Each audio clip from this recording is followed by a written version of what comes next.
Thank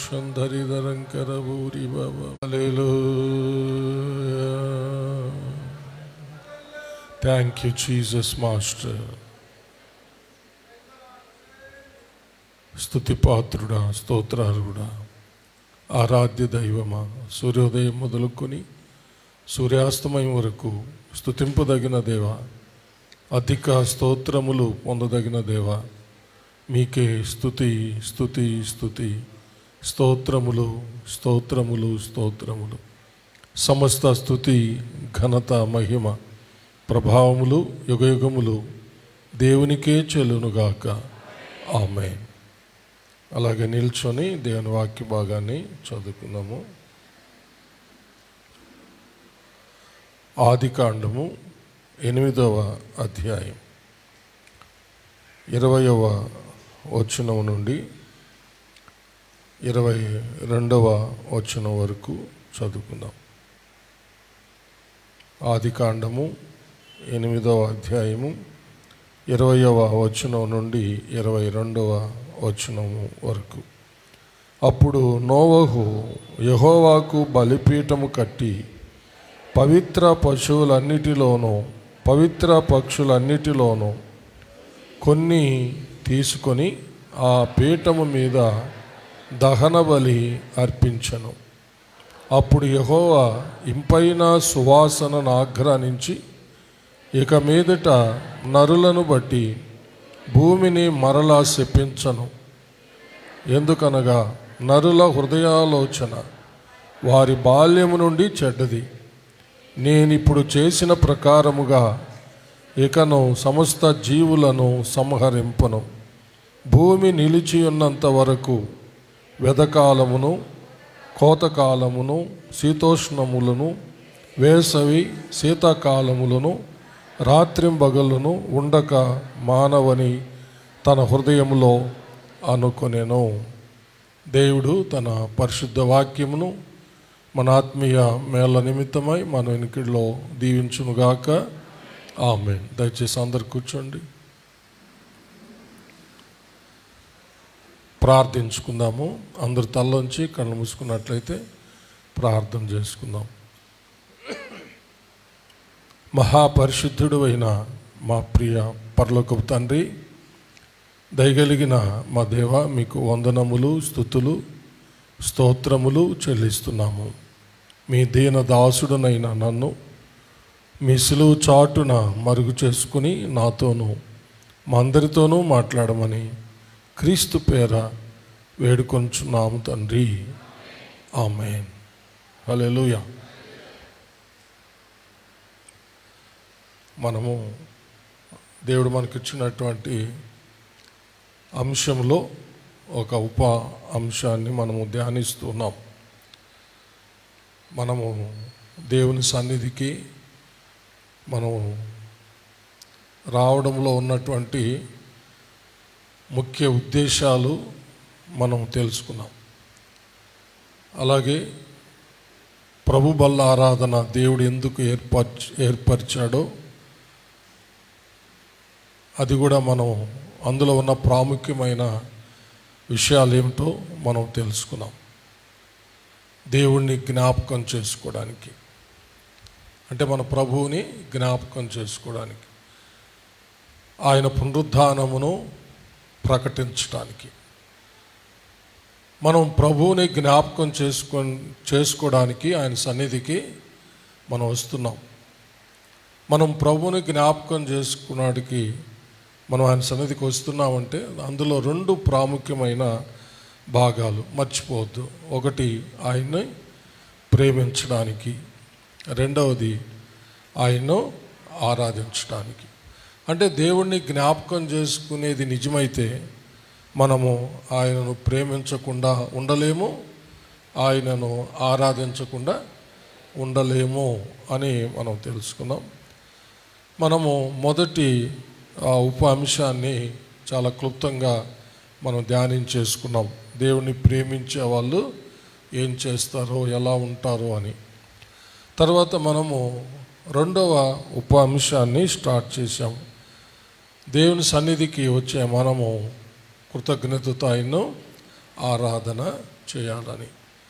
ఆరాధన చేసేటప్పుడు అతి ప్రాముఖ్యమైన 4 విషయాలు గుర్తుపెట్టుకొని ఆ ప్రకారంగా మనము ఆరాధించాలని నేర్చుకున్నాము. అందులో మనము ఒక 2 వారాల నుంచి దేవుణ్ణి ఆరాధించే మనం ఆయన యొక్క పరిశుద్ధతను మనం కూడా ధరించుకొని ఆయన ఆరాధించాలి అని మనము యోహాను 103వ కీర్తన మొదటి వచనంలో నుంచి మనం తీసుకున్నాం. దావీదు రాజు ఆ కీర్తన రాస్తూ, నా ప్రాణమా యెహోవాను సన్నుతించుము, నా అంతరంగమందున సమస్తమా ఆయన పరిశుద్ధ నామమును సన్నుతించుము. కాబట్టి ఈ యొక్క 2వ భాగంలో ఉన్నదాన్నే ఒక ఉప అంశంగా మనం తీసుకున్నాం. యెహోవా పరిశుద్ధ నామమును సన్నుతించుము అని. హల్లెలూయా. మనము గత వారంలో మన ప్రభు పరిశుద్ధుడైనలాగున మనం కూడా పరిశుద్ధులమై ఉండి ఆయనను ఆరాధించాలి అని మనం తెలుసుకున్నాం. హల్లెలూయా. కొన్ని లేఖన భాగాలు పోయిన వారం మనము ధ్యానించుకున్నాం, మరికొన్ని ఈరోజు మనము ధ్యానించుకుందాం. హల్లెలూయా. అంటే ఇప్పుడు మన దేవుడు పరిశుద్ధుడు, ఆయన పరిశుద్ధుడైనలాగున మనం కూడా పరిశుద్ధులమై ఆయనను ఆరాధించాలి. అప్పుడే ఆ ఆరాధన దేవుడు స్వీకరిస్తాడని, ఆయన ఆశీర్వదిస్తాడని, మన పట్ల మేలులు చేస్తాడని, మన పట్ల అద్భుతాలు, మహాద్భుత ఆశ్చర్యకార్యాలు చేస్తాడని మనము తెలుసుకుంటూ ఉన్నాం. ఇప్పుడు మనం చదివినటువంటి వాక్య భాగము ఏంటంటే నోవహు జలప్రలయం, దేవుని యొక్క ఉగ్రత, దేవుని యొక్క న్యాయ తీర్పు నోవహు దినాల్లో ఈ సర్వలోకం మీదకి వచ్చింది. అప్పుడు దేవుని మాట వినినటువంటి నోవహు కుటుంబాన్ని దేవుడు నోవహు ద్వారా ఒక ఓడను తయారు చేయించి ఆ ఓడలో వాళ్ళని భద్రపరిచి రక్షిస్తాడు. ఆ యొక్క జలప్రలయం అంతా ముగించబడిన తర్వాత, ఆరిన నేల కనబడిన తర్వాత ఆ ఓడలో నుంచి వాళ్ళు బయటికి దేవుని చిత్త ప్రకారము రావడం జరుగుతుంది. అప్పుడు నోవహుతో పాటు ఆయన కుటుంబం, అలాగే దేవుడు ఆ యొక్క నోవహుతో పాటు తను సృష్టించినటువంటి పక్షులు, జంతువులు, ఇంకా ఆయా జీవం కలిగినటువంటి ఊపిరి కలిగిన వాటిని దేవుడు అందులో పెట్టి రక్షించాడనమాట. అప్పుడు నోవహు వచ్చాడు, నోవహు కుటుంబం వచ్చింది. ఇంకా దేవుడు ఆ ఓడలో భద్రపరిచినటువంటి ఆ సకల ప్రాణులు వచ్చాయన్నమాట బయటికి, జీవం కలిగిన ప్రాణం, ఊపిరి కలిగినవన్నీ. అప్పుడు నోవహు ఏం చేశాడంటే మొట్టమొదట అతడు బలిపీఠం కట్టాడు. ఏం చేశాడు? బలిపీఠం కట్టాడు. కట్టి దేవునికి దహన బలి అర్పించాడు అనమాట. దేవునికి దహన బలి. ఆ దహన బలి అర్పించినప్పుడు అతడు అర్పించినటువంటి ఆ యొక్క పశువులు, పక్షులు పవిత్రమైనవి అని ఇక్కడ రాయబడింది.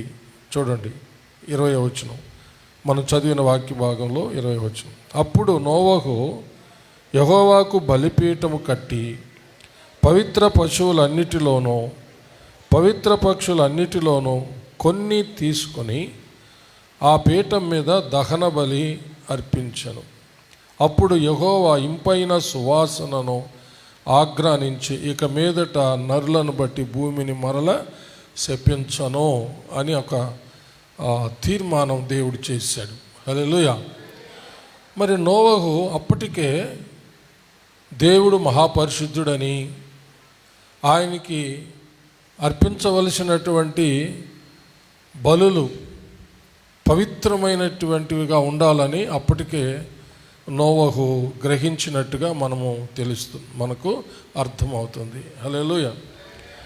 ఇది ఇప్పుడు నీవు నేను కూడా దీన్ని అర్థం చేసుకొని మన యొక్క జీవితాల ద్వారా ఆయనకు పరిశుద్ధమైనటువంటి ఆరాధన మనము సమర్పించాలి.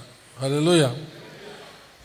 నోవహు అర్థం చేసుకున్నట్టుగా, గ్రహించినట్టుగా ఎంతమంది మన సంఘ విశ్వాసులు లేక క్రైస్తవులు దీనిని గ్రహించి ఉన్నారో మనకు తెలియదు. కానీ గ్రహించకపోతే ఇప్పుడైనా సరే తెలుసుకోవాలి, గ్రహించాలి. హల్లెలూయా. మనం ఆరాధించే దేవుడు మహాపరిశుద్ధుడైనటువంటి దేవుడు.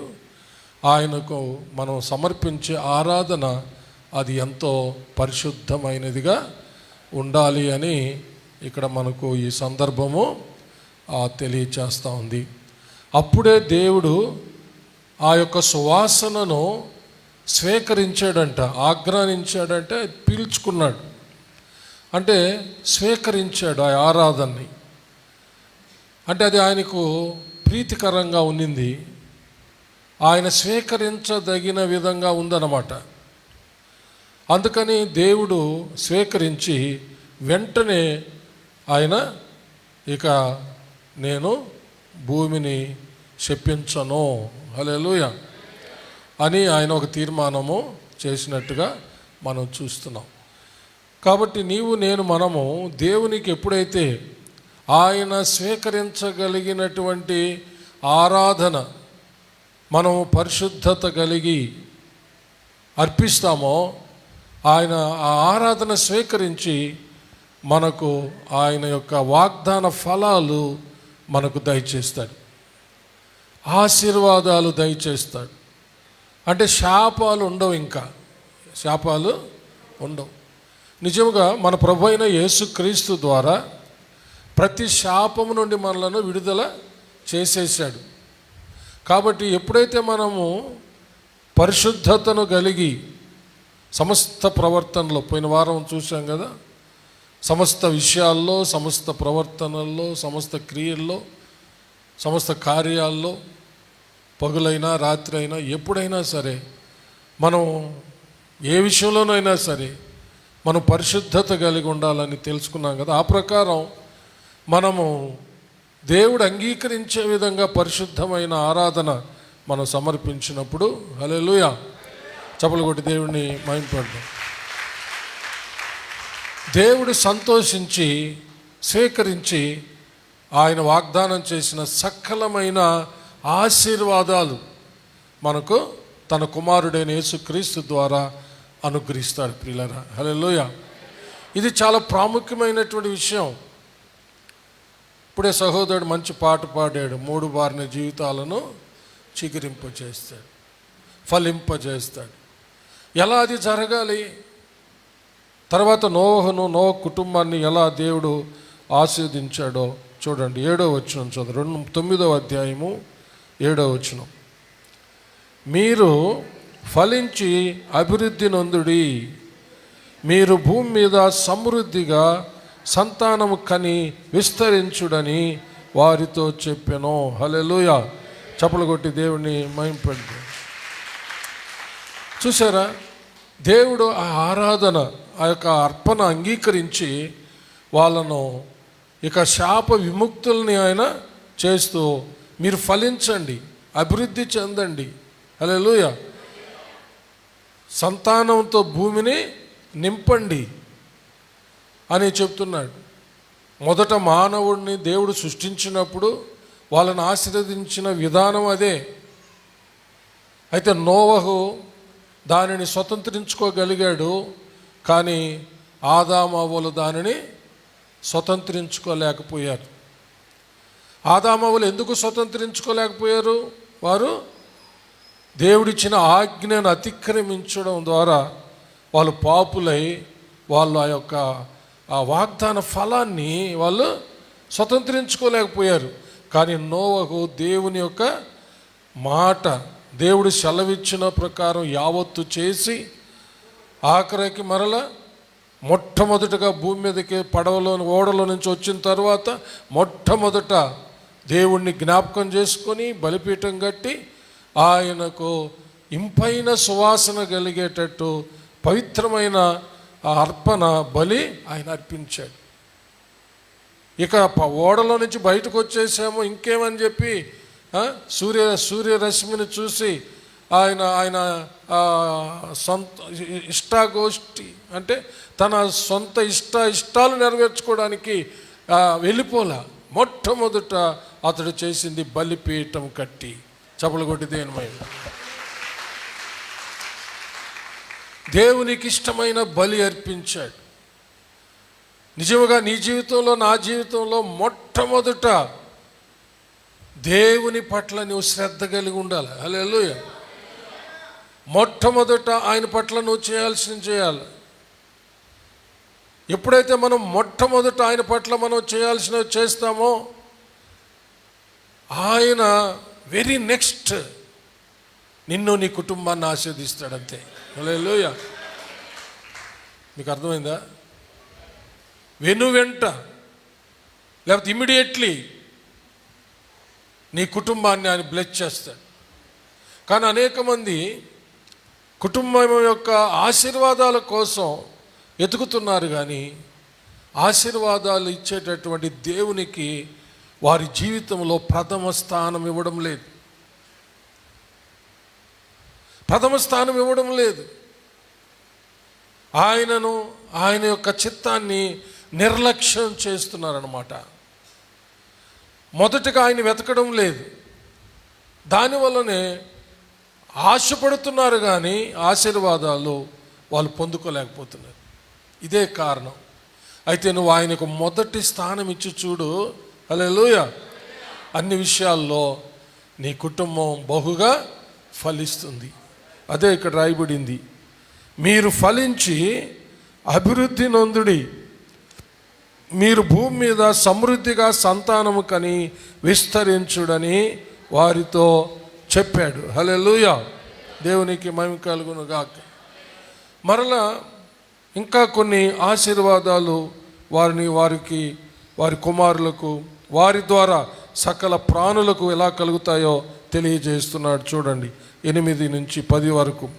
మరియు దేవుడు నోవహు అతని కుమారులతో, ఇదిగో నేను మీతోనూ మీ తదనంతరం మీ సంతానముతోనూ మీతో కూడానున్న ప్రతి జీవితోనూ, పక్షులేమి పశువులేమి, మీతో కూడా సమస్తమైన భూజంతువులేమి, ఓడలో నుండి బయటికి వచ్చిన సమస్త భూజంతువులతోనూ నా నిబంధన స్థిరపరచుచున్నాను. హల్లెలూయా.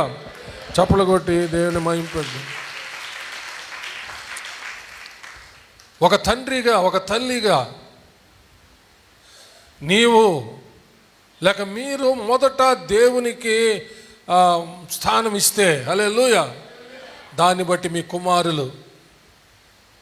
కుమారుల కుమారులు, హలో, మీ కుమార్తెలు, వారి బిడ్డలు, అలాగే వారు కలిగి ఉన్న సమస్తం, వాళ్ళతో ఉన్న సమస్తము, హల్లెలూయా, వారు ఏమైనా కలిగి ఉండొచ్చు. పశువులు కలిగి ఉండొచ్చు, గొర్రె మేకల మందలు కలిగి ఉండొచ్చు, గాడిదలు, ఒంటెలు, అలాగే పొలాలు, ఏమైతే కలిగి ఉంటారో సకలము మీద దేవుడు ఆశీర్వాదాలు కుమ్మరిస్తాడంట. చప్పలు కొట్టి దేవుని మహింపడతాం. ప్రైజ్ లా. అర్థం చేసుకోవడానికి ప్రయత్నించండి. హలో, వెనక అర్థమవుతుందా? అందుకనే మొదట ప్రథమంగా దేవునికి స్థానం ఇవ్వు.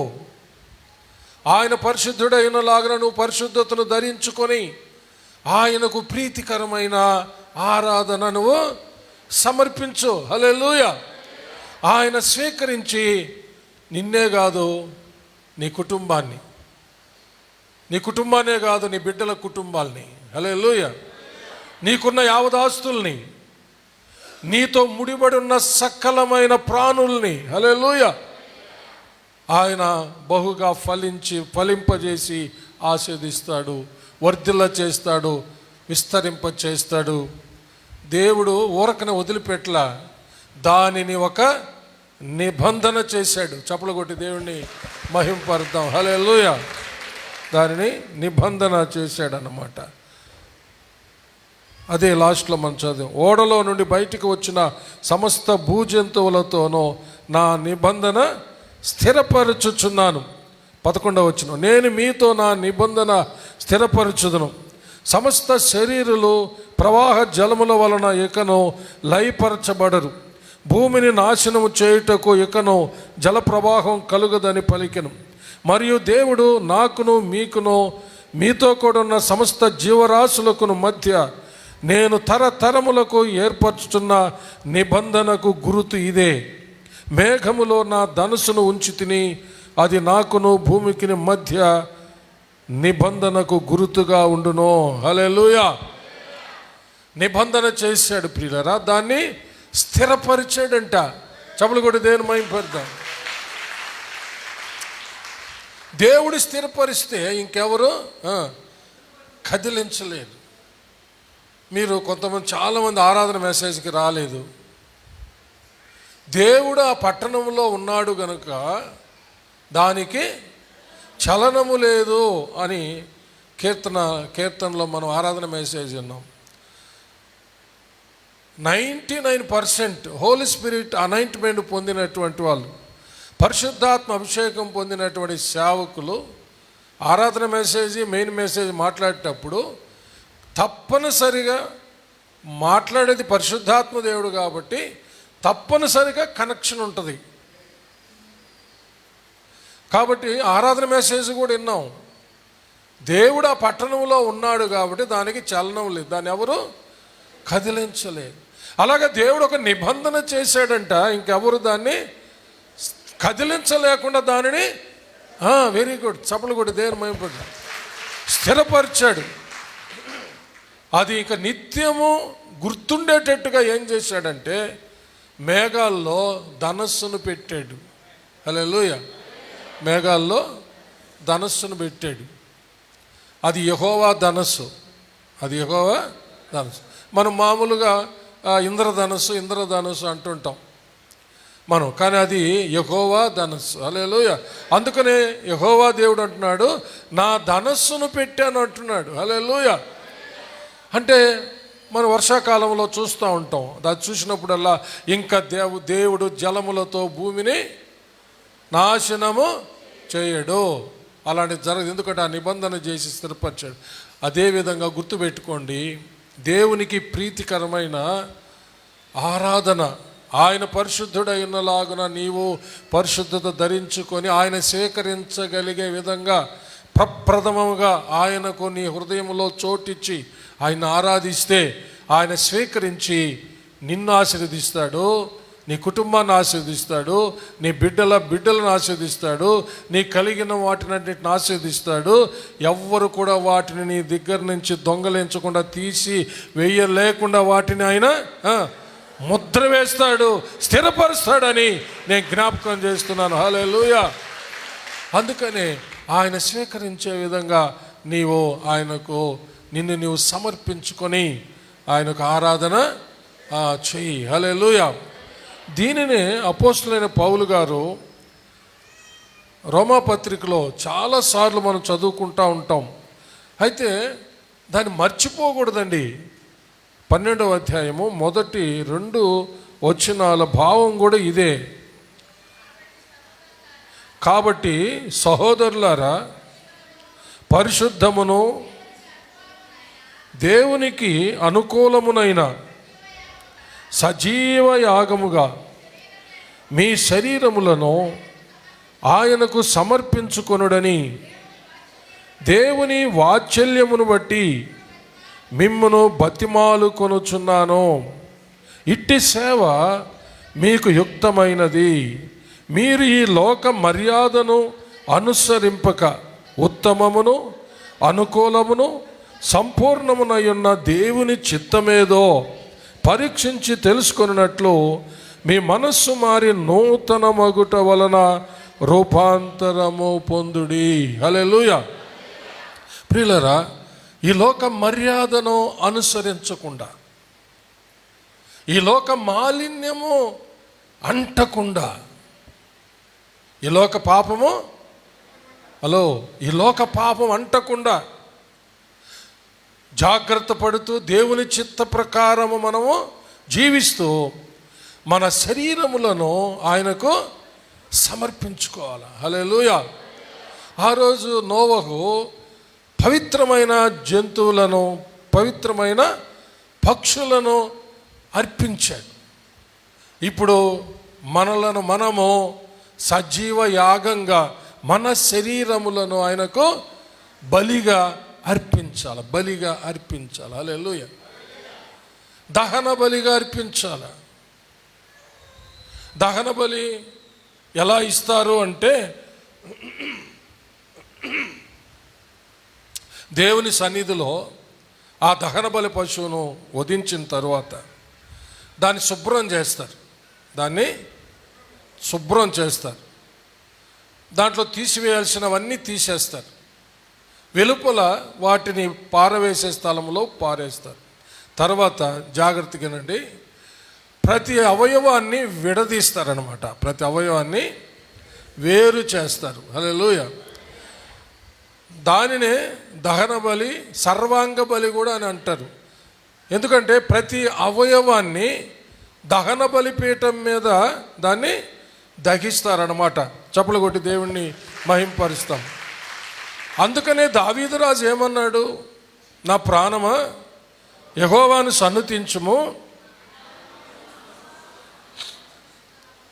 నా అంతరంగమునున్న సమస్తమా. హల్లెలూయా. లోపల కనబడకుండా ఉండే అవయవాలతోనూ, కనబడుతున్న అవయవాలతోనూ సంపూర్ణంగా సర్వాంగ బలిగా, దహన బలిగా ఆయనకు మనలను మనము సజీవ యాగం అంటే చచ్చిన తర్వాత కాదు, బ్రతికి ఉన్నంగానే. చప్పలు కొట్టి దేవుని మహింపేద్దాం. ఆ యొక్క బలి పశువుని ఎట్టిస్తారు? చచ్చిన దాన్ని తెచ్చి బలిస్తారా? ప్రాణంతో ఉండేదాన్ని తెచ్చి బలిస్తారు. అదేవిధంగా నీవు నేను బ్రతికి ఉండంగానే, హల్లెలూయా, ఉన్నపాటున సజీవ యాగంగా నిన్ను నీవు దేవునికి సర్వాంగ బలిగా, దాన్నే దహన బలి కూడా అని అంటారు. చప్పట్లు కూడా దేవుని మహింపడతారు. అంటే దీని అర్థం ఏంటి? నీ చేతులు పవిత్రంగా ఉండాలా, నీ కాళ్ళు పవిత్రంగా ఉండాలా, నీ కన్నులు పవిత్రంగా ఉండాలా, నీ చెవులు పవిత్రంగా ఉండాలా, నీ నోరు, నీ నాలుక, నీ శరీరం, అంతరంగంలో ఉన్న కనబడని అవయవాలు కంప్లీట్గా, సంపూర్ణంగా, సర్వాంగ హోమంగా, సర్వాంగ బలిగా, దహన బలిగా మనలను మనము సమర్పించుకోవాలి. అప్పుడే అది దేవుడు స్వీకరించేటటువంటి ఒక ఆరాధన అయిపోతుంది. హల్లెలూయా. నోవహు అర్పించిన ఆ యొక్క అర్పణ ఆయన స్వీకరించి ఎలాగో ఆయనను ఆశీర్వదించాడో, ఆయన బిడ్డలను ఆశీర్వదించాడో, ఒక నిబంధన చేసి దాన్ని స్థిరపరిచాడో, అలాగా నిన్ను, నీ కుటుంబాన్ని, నీ బిడ్డలను, నీ బిడ్డల్ని, నీవు కలిగి ఉన్న సమస్తాన్ని ఆయన ఆశీర్వదించి ఎవ్వరు కూడా కదిలించలేని విధంగా స్థిరపరుస్తాడు. హల్లెలూయా. దేవునికి మహిమ కలుగును గాక. యెహోవా ఆశీర్వదిస్తే ఎలా ఉంటుంది? యెహోవా ఆశీర్వాదమే ఐశ్వర్యం ఇస్తుందని రాయబడింది. ఎలా ఉంటుంది? ఇస్సాకు యొక్క జీవిత చరిత్ర, అబ్రహాము యొక్క జీవిత చరిత్ర మనం చూస్తే, యెహోవా చేత ఆశీర్వదించబడిన వాడు అన్ని విషయాల్లో ఆశీర్వదించబడతాడంట. చప్పలు కొట్టి దేవుని మహింపడతాం. మనము నోవహు తర్వాత దాటుకొని వస్తే మనకు అబ్రహాము కనపడతాడు. హల్లెలూయా. ఆదికాండం 24వ అధ్యాయం 1వ వచనం చూడండి. అబ్రహాము బహుకాలము గడిచిన వృద్ధుడై ఉండెను, అన్ని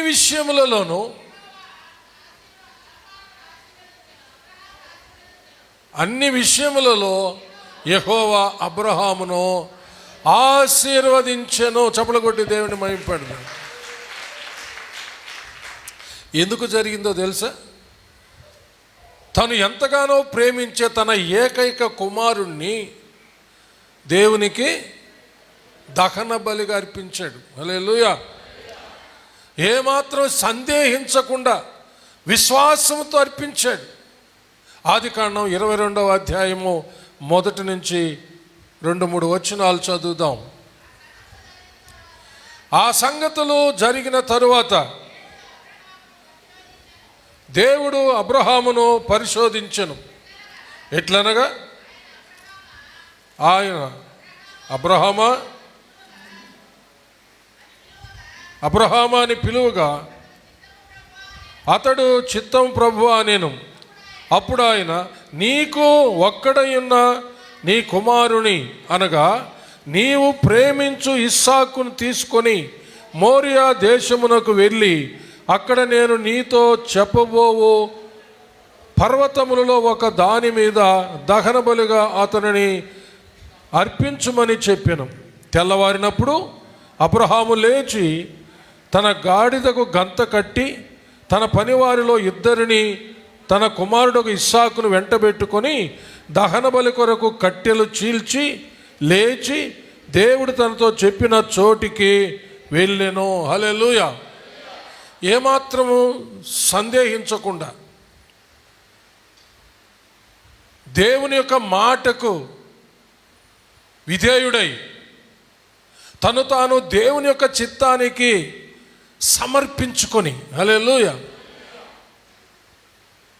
ఈ మాట మీకు అర్థమైందా? అబ్రహాము దేవుని చిత్తానికి మొదట తన్ను తాను సమర్పించుకున్నాడు. తర్వాతనే తన కుమారుణ్ణి సమర్పించాడు. చప్పలు కొట్టి దేవుని మహిమపడతాం.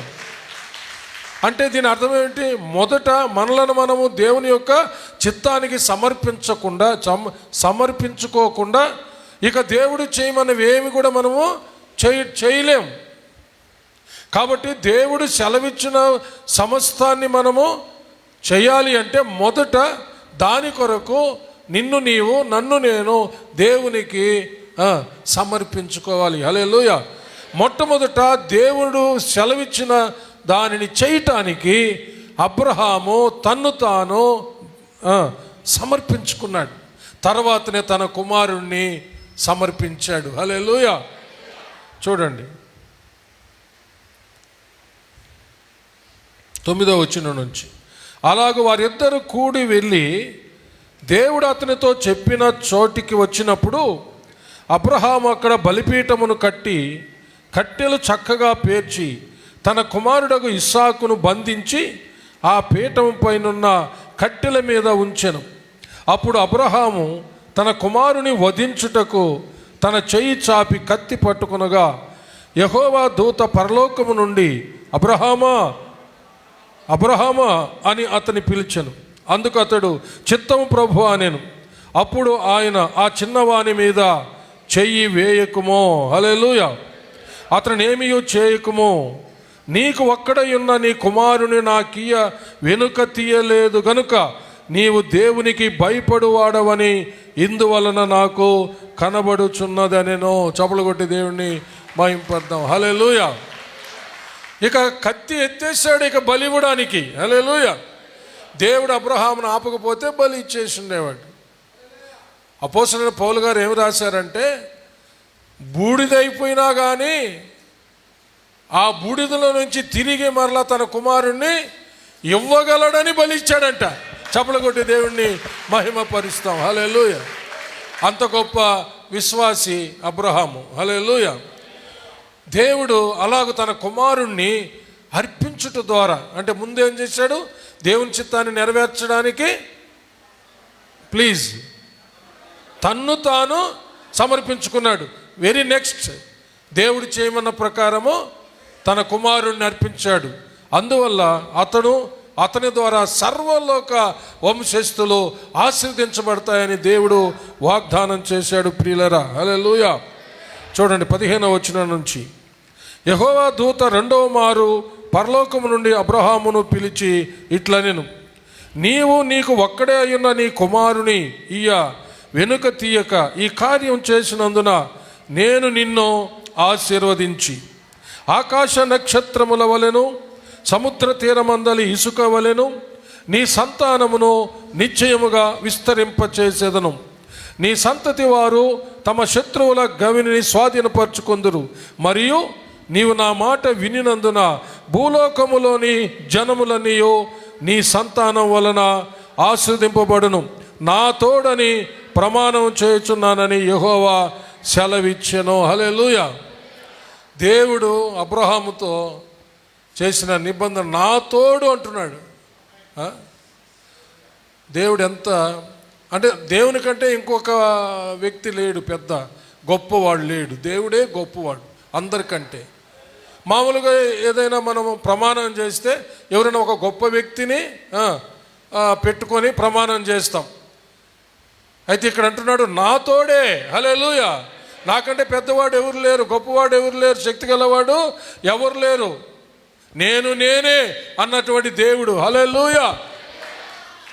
నేను సర్వశక్తి గల దేవుడును, నా సన్నిధిలో నడుచుచు నిందారహితుడవై ఉండుము, నేను నీతో నిబంధన చేయబోతున్నానని అబ్రహాముతోనే మాట్లాడి తన యొక్క ఆ సర్వశక్తి కలిగినటువంటి ఆయన యొక్క ప్రత్యక్షత అబ్రహాముకు కలుగు చేసినప్పుడు అబ్రహాము తట్టుకోలేక సాగిలు పడిపోయాడని 17వ కీర్తనలో రాయబడింది, 17వ అధ్యాయంలో రాయబడింది. ఒకసారి చదవండి. ఆదికాండం 17వ అధ్యాయం.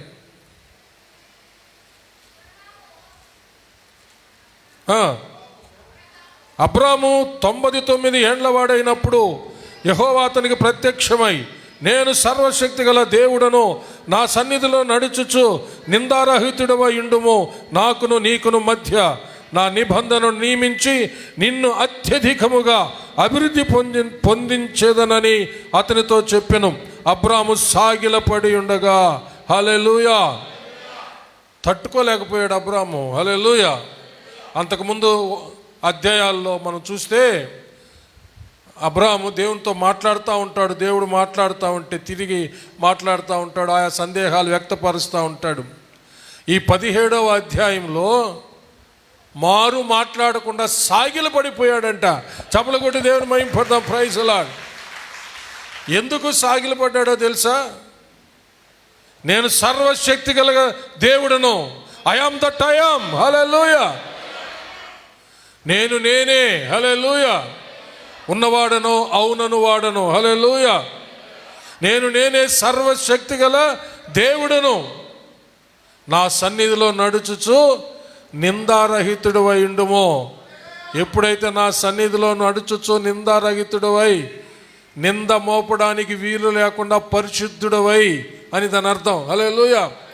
నింద మోపడానికి వీలు లేకుండా పరిశుద్ధుడవై నడువు.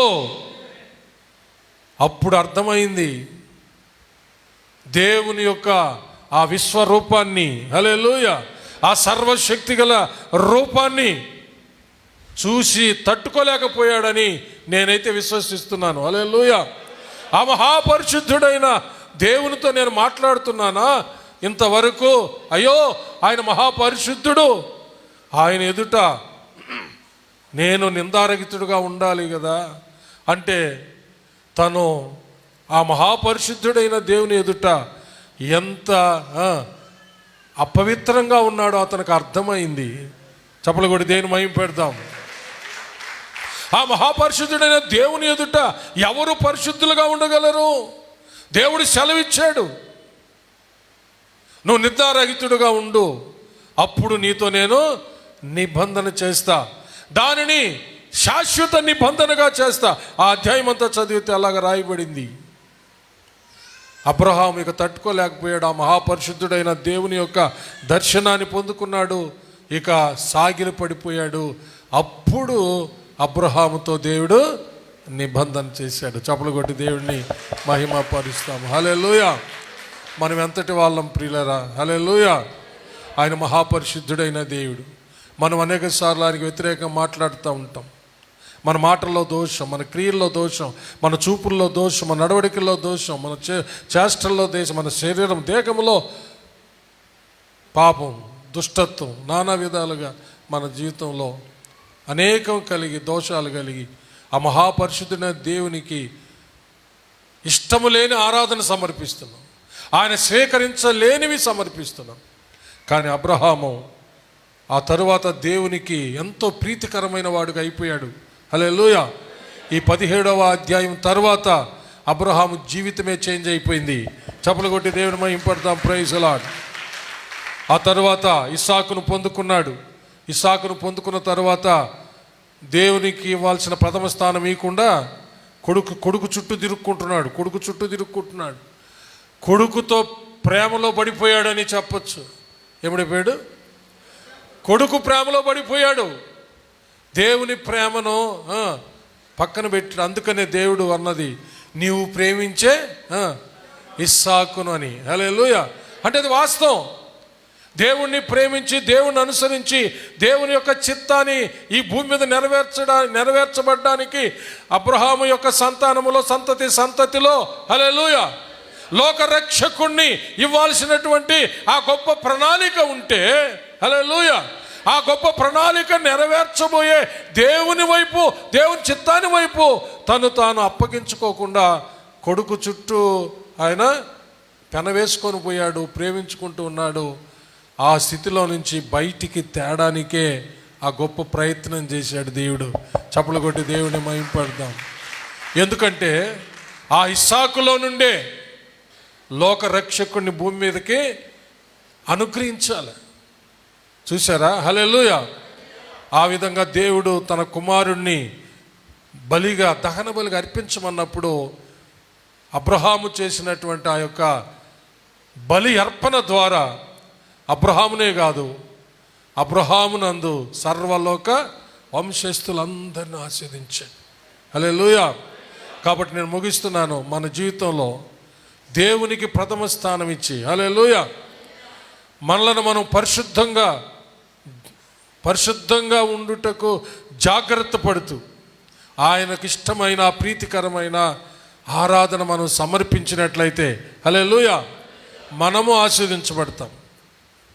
మన కుటుంబం ఆశీర్వదించబడుతుంది. మన బిడ్డలు, వారి కుటుంబాలు ఆశీర్వదించబడతాయి. మనం కలిగి ఉన్న సమస్తము ఆశీర్వదించబడుతుంది. ఒక్కటి కూడా కొదువు లేకుండా. ఇప్పుడు మనం చదివిన వాక్యం ప్రకారం ఆదికాండ 24వ అధ్యాయంలో అబ్రహామును అన్ని విషయాల్లో ఆస్వాదించాడంట. హల్లెలూయా. చప్పలు కొట్టి దేవుడిని మహింపడతాం. దేవుడు అట్టి కృప మనకందరికీ తన ఆత్మ ద్వారా అనుగ్రహించునుగాక. ఆమేన్. హల్లెలూయా. ప్రార్థించుకుందాం. తర్వాత వారాల్లో ఇంకా అనేక విషయాలు మనం నేర్చుకోబోతున్నాం పరిశుద్ధతను గురించి. కాబట్టి దయచేసి మీరు దేవుడు పరిశుద్ధుడైనలాగున మీరు పరిశుద్ధులై ఉండకుండా, దేవుడు పరిశుద్ధుడై ఉన్నలాగున మనము పరిశుద్ధులమై ఉండకుండా, మనము ఆయన స్వీకరించదగిన ఆరాధన, మనము పరిశుద్ధమైన ఆరాధన, దేవుడు స్వీకరించదగిన ఆరాధన మనం చేయకుండా మనము బ్లెస్ అవ్వడం సాధ్యం కాదు. మనము ఆస్వాదించబడడం సాధ్యం కాదు. మన బిడ్డల కుటుంబాలు, మన కుటుంబాలు ఆశీర్వదించబడడం కుదరదు. మనం కలిగి ఉన్నవేవి కూడా ఆస్వాదించబడడం కుదరదు. వర్ధిల్లడం అసంభవం, విస్తరించడం అసంభవం. కాబట్టి ప్రియ సహోదరి సహోదరుడా, మొట్టమొదట దేవుని యొక్క చిత్తానికి సమర్పించుకో. మొట్టమొదట ఆయన చిత్తాన్ని నువ్వు నెరవేర్చు.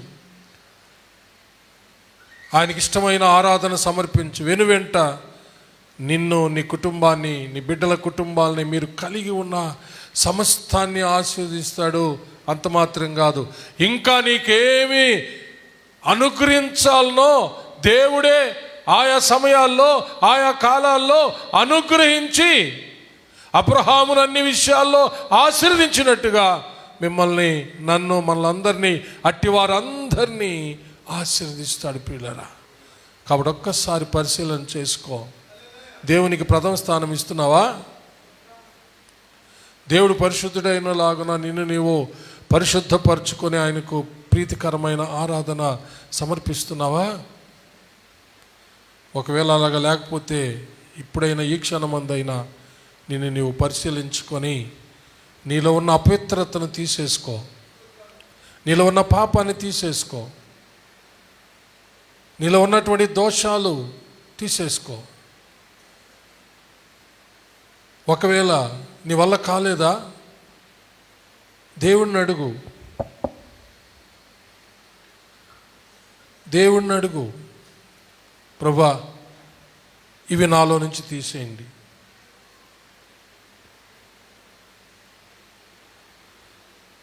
నేను మానాలనుకుంటున్నా, మానలేకపోతున్నాను. తినకూడదనుకున్నా తినేస్తున్నాను, తాగకూడదనుకున్నా తాగేస్తున్నాను, చేయకూడదనుకున్నా చేసేస్తున్నాను, చూడకూడదనుకున్నా చూచేస్తున్నాను, వెళ్ళకూడదనుకున్నా వెళ్ళిపోతున్నాను. దయతో నన్ను కనికరించి నాకు విడుదల దయచేయండి. నిజంగా నీకు మనసుంటే దేవుడు తప్పకుండా, నీకు నిజముగా అలాంటి ఆశ ఉంటే, దేవుడు నిజంగా నువ్వు ఆయన పరిశుద్ధుడైన లాగున పరిశుద్ధతను ధరించుకొని నేను ఆరాధించాలి నా ప్రభువుని, నా ప్రభు ద్వారా సకల ఆశీర్వాదాలు అబ్రహాం వలన పొందుకోవాలని నిజంగా నీకు మనసుంటే, నీ హృదయ వాంఛ ఉంటే, నువ్వేమీ మానలేకపోతున్నావో వాటి గురించి దేవుణ్ణి అడుగు. నిజంగా నీ హృదయ వాంఛ ఎరిగిన దేవుడు, నా బిడ్డ, నా కుమారుడు, నా కుమార్తె నన్ను నిజంగానే ఆరాధించాలని వాళ్ళు అడుగుతున్నారని ఆయన గనక నీ హృదయంలో ఉన్న యథార్థతను చూస్తే వెంటనే ఆయన నీ జీవితాన్ని పరిశుద్ధపరిచేస్తాడు. అప్పుడు నీవు కరెక్ట్ చేయబడతావు. ఎందుకంటే దేవుడే కరెక్ట్ చేస్తాడు, దేవుడే నిన్ను పరిశుద్ధపరుస్తాడు, దేవుడే నీకు ఇంద్రియ నిగ్రహ శక్తిని తన ఆత్మ ద్వారా ఇస్తాడు. ఇక వాటిని చేయకుండా ఆయనే నిన్ను స్థిరపరుస్తాడు. ఆయన నీలో ఉండి ఆ రోజు యెరూషలేము పట్టణంలో ఉండే దానిని స్థిరపరిచిన లాగున ఆయన నీలో ఉండి నిన్ను స్థిరపరుస్తాడు. ఇక మరలా అవి చేయకుండా చేస్తాడు. అప్పుడు ఆయన చిత్తాన్ని నీవు తేలికగా తన ఆత్మ ద్వారా నువ్వు నెరవేరుస్తావు. అప్పుడు నీవు బహుగా ఆశీర్వదించబడతావు. ప్రియులరా, ఆలోచించండి ఒక్కసారి, దయచేసి ఆలోచించండి. అందరూ ఎలా ఉన్నావు? నువ్వు పరిశుద్ధంగా ఉన్నావా? ప్రార్థించుకుందాం. అందరు తలంచి కళ్ళు ముచ్చుకున్నట్లయితే పాస్టమ్మ గారు విన్న వాక్యాన్ని బట్టి చిన్న ప్రార్థన చేస్తారు.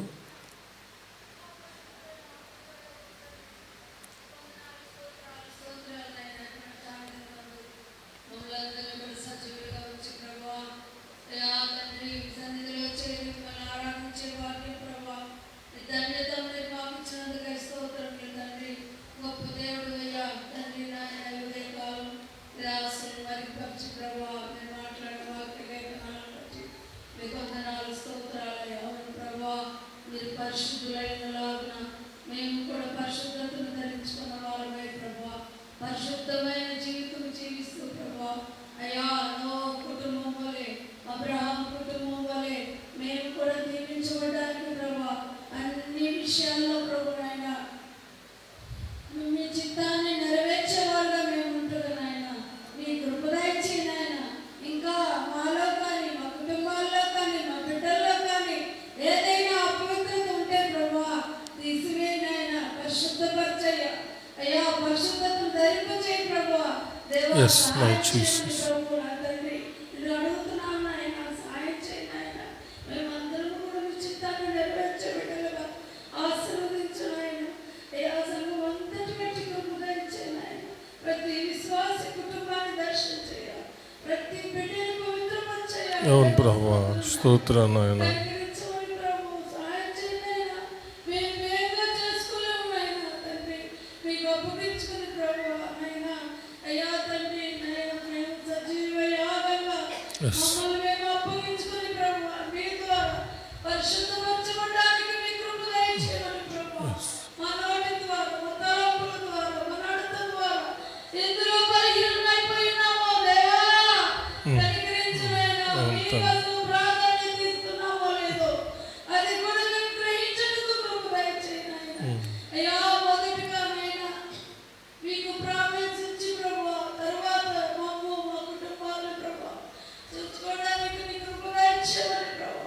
అన్ని విషయాల్లో ప్రభు పరిశుద్ధులుగా జీవిస్తూ మీ ద్వారా కుటుంబాలుగా తరతరము దీవెనకరంగా ఉండడానికి మీ కృప దయచేయమని తండ్రి మీకే మహిమ ఘనత ప్రభావం ఆరోపించుకుంటూ యేసయ్య పరిశుద్ధ నామములో అడిగి వేడుకొనుచున్నాము పరమ తండ్రి. ఆమేన్. నా ప్రాణమా యెహోవాను సన్నుతించుము, నా అంతరంగముననున్న సమస్తమా ఆయన పరిశుద్ధ నామమును సన్నుతించుము. నా ప్రాణమా యెహోవాను సన్నుతించుము. ఆయన చేసిన ఉపకారములలో దేనిని మరువకుము. ఆమేన్. మన పరమ తండ్రి అయిన దేవుని ప్రేమ, కుమారుడైన యేసుక్రీస్తు ప్రభుల వారి యొక్క కృప, పరిశుద్ధాత్మ దేవుని అన్యోన్య సహవాసము, సన్నిధి, కాపుదల, భద్రత, నడిపింపు ఇప్పుడు ఎల్లప్పుడూ సదాకాలము మీకందరికును, మీ బిడ్డలకు, మీ బిడ్డల బిడ్డలకు, మీరు కలిగి ఉన్న సమస్తానికి తోడై దీవించి ఆశీర్వదించి కాచి కాపాడునుగాక. Amen, amen, amen. May God bless you all. యేసయ్య నామంలో అందరికీ వందనాలు. ఒకరొకరు సమాధానం